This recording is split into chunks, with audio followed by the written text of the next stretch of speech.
Selim balapandarım, canım kuşakandarım.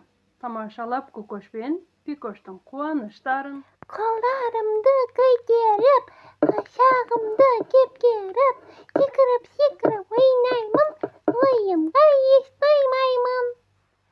Gel balalar oynayık, çıkarıp kovalasayık, kulap kalsak жыламай, oyundu жалғастырайық. Сәлем балалар, қош келдіңдер. Лақтың мүйізі. Ертеде бір мүйізсіз лақ болыпты. Оның барлық отбасы мүшелері мүйіздермен болған. Ал айырмашылығын көріп, кішкентай лақ соған өте қапаланған. Сол жағдайды түзету үшін лақ өзіне жаңа мүйізді іздеуге шығып, орманға қарай қашады. Орманға келгенде кішкентай лақ көп ағаштардың бұтақтарын көріп, қалай олар үлкен мүйіздерге ұқсайды.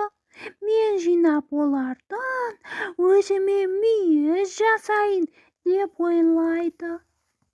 2 күн бойы лақ мүйіз жасап үйіне оралады.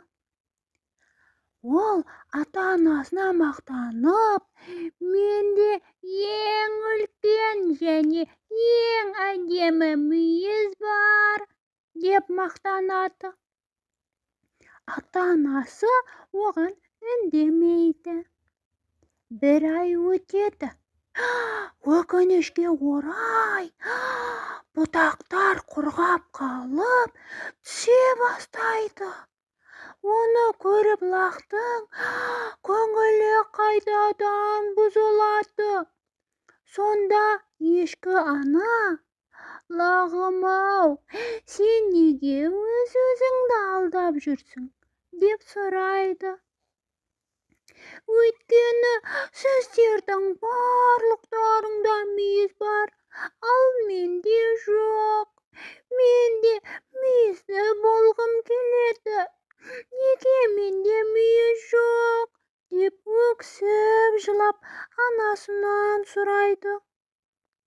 Анасы, себебі сен әлі кішкентайсың.